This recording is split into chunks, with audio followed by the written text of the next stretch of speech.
뷰와 SH 원장입니다. 지난 시간 백반증의 치료 기전에 대해 말씀드렸습니다. 복습 한번 하고 가볼게요. 첫 번째로 멜라닌 세포를 공격하고 있는 잘못된 면역 반응을 바로잡고, 두 번째로 없어진 멜라닌 세포를 대신해서 병변 내부의 솜털이나 병변 주위의 정상 피부에서 살아있는 멜라닌 세포를 데려와야 합니다. 이번 영상에서는 백반증의 치료 방법 각각에 대해서 알아보겠습니다. 백반증의 치료에는 바르는 약, 광선 치료, 엑시머 레이저가 있고 경우에 따라 먹는 약도 사용합니다. 이러한 비수술적 치료들로 충분 기간 치료했지만 더 이상 치료 반응이 없는 경우에는 수술적 치료도 고려할 수 있습니다. 백반증 치료의 가장 기본이 되는 약제는 바르는 약으로 스테로이드 연고와 칼시뉴린 억제제라고 하는 면역 조절제가 있습니다. 스테로이드의 대표적인 기능은 면역 억제 작용과 항염증 작용으로, 바르는 스테로이드는 백반증에서 나타나는 잘못된 면역 반응, 즉 멜라닌 세포를 공격하는 면역 반응을 억제함으로써 치료에 효과적으로 사용할 수 있습니다. 스테로이드 연고는 종류별로 다양한 강도로 분류되어 있어서 피부과 의사들은 병변에 따라 강도를 조절해서 처방할 수 있습니다. 병변의 상태와 병변에 위치한 부위에 따라 강도를 조절해서 일정 기간 사용한다면 좋은 효과를 볼 수 있습니다. 하지만 스테로이드를 장기간 바르면 많이들 아시죠? 피부가 얇아지면서 멍이 잘 들고 큰살, 여드름 발진 등의 부작용이 발생할 수 있기 때문에 반드시 전문의의 감독하에 주의해서 사용해야 합니다. 지난 영상에서 백반증의 자가 면역 반응이 우리 몸의 면역세포가 멜라닌 세포를 공격하는 반응인데, 그 공격하는 면역세포가 T세포라고 잠깐 언급했었습니다. 자세히 들어가면 면역학적 지식이 필요하기 때문에 스테로이드가 면역 반응을 광범위하게 억제시키는 것과 달리 칼시뉴린 억제제라는 약제는 이 T세포만 선택적으로 억제시키는 특징이 있습니다. 바르는 약으로 개발된 칼시뉴린 억제제로 타크로리무스 연고와 피메크로리무스 크림이 있고요. 바르는 칼시뉴린 억제제는 백반증에서 T세포를 억제하는 것뿐만 아니라 멜라닌 세포의 증식을 유도하고 멜라닌 세포가 이동하는 것을 도와주는 것으로 알려져 있습니다. 백반증의 치료는 오래 걸린다고 말씀드렸죠. 또 백반증이 치료된 후에도 종종 재발하는 경우가 있기 때문에 백반증 치료가 끝난 후에도 재발 방지를 막기 위해 꾸준한 치료가 필요합니다. 이때 바르는 칼시뉴린 억제제는 장기간 사용해도 스테로이드 부작용이 나타나지 않아서 피부과에서 백반증의 장기적인 치료에 효과적으로 사용하고 있습니다. 칼시뉴린 억제제를 피부에 바를 때 주의사항이 있는데요. 이 연고를 처음 사용하는 경우에는 화끈화끈하고 따가운 자극감이 느껴질 수 있으니까 처음에는 병변의 일부분에만 소량만 발라보고 자극감이 없으면 점점 바르는 범위를 넓혀가는 식으로 사용해야 됩니다. 처음에는 자극감이 있더라도 시간 간격을 두고 천천히 사용하다 보면 피부가 적응을 해서 자극감이 사라질 수 있습니다.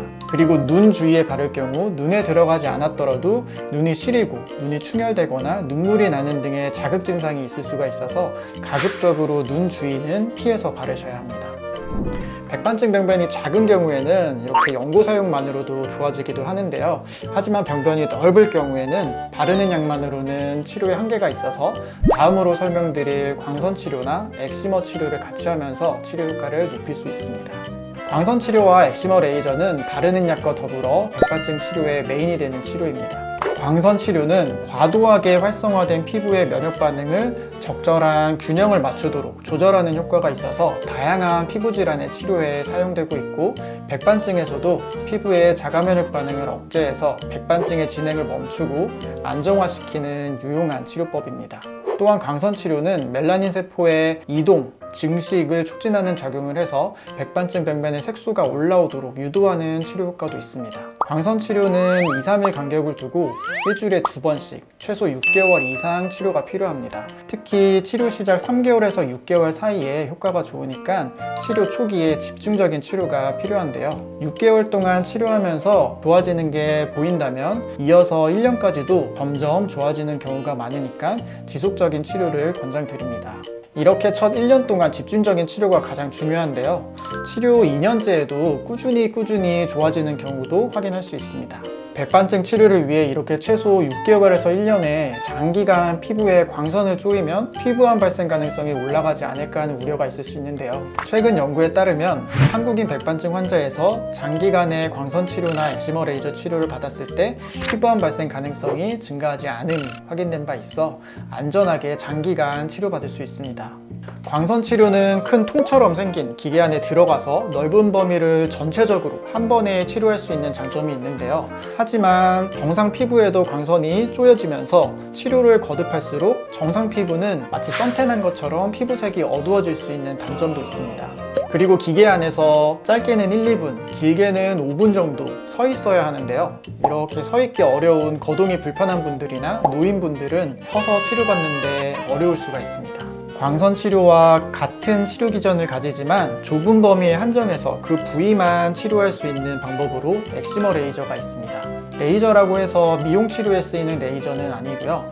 치료받을 때 전혀 아프거나 따가운 느낌은 없습니다.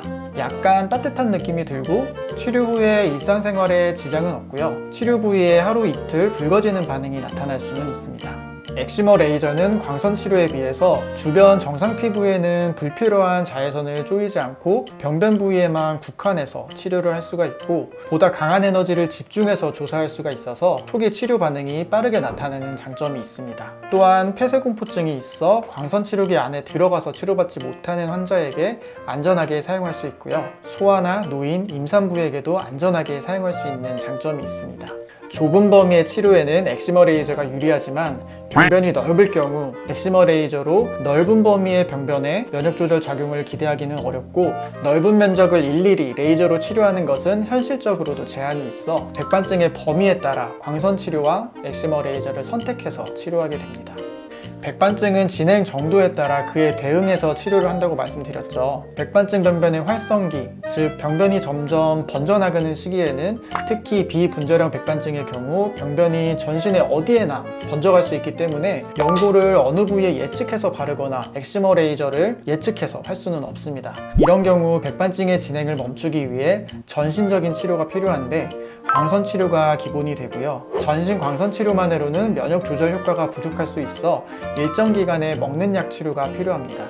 백반증의 빠른 진행을 멈추기 위해서는 강력한 항염증, 면역 억제 작용이 필요하기 때문에 스테로이드를 주로 사용하고요. 환자분 상태에 따라 약을 매일 복용할 수도 있고 아니면 주기적으로 간격을 두고 복용하는 방법도 있습니다. 먹는 스테로이드는 부작용이 있을 수 있습니다. 체중이 늘거나 여드름이 올라오거나 생리불순 등의 부작용이 생길 수 있으니 복용량과 복용 기간을 적절히 조절해가면서 치료하게 됩니다. 제 기호일 수도 있지만 환자분들이 스테로이드를 쓴다고 하면 질에 겁부터 먹는 경우가 있는데요. 스테로이드는 잘 사용하면 부작용 없이도 좋은 효과를 나타내는 약물입니다.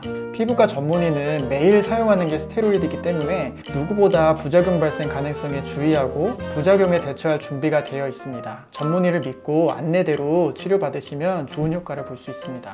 먹는 약의 사용이 장기적으로 필요한 경우에는 스테로이드 외에 다른 면역조절 약제를 사용할 수도 있습니다. 지금까지 백반증의 비수술적 치료법들에 대해 말씀드렸습니다. 이러한 치료들로 1년 정도 치료했을 때 얼굴과 목은 치료 경과가 좋지만 다른 부위들은 완전히 치료되지 않고 병변이 남아있는 경우가 많습니다. 치료 과정 중에 병변이 더 나빠지지는 않는데 그렇다고 더 좋아지지도 않고 답보 상태를 유지하면 수술적 치료를 생각해 볼 수 있습니다. 다음 시간에는 백반증의 수술적 치료에 대해 말씀드려 보겠습니다. 이상 오락규TV SH 원장이었습니다.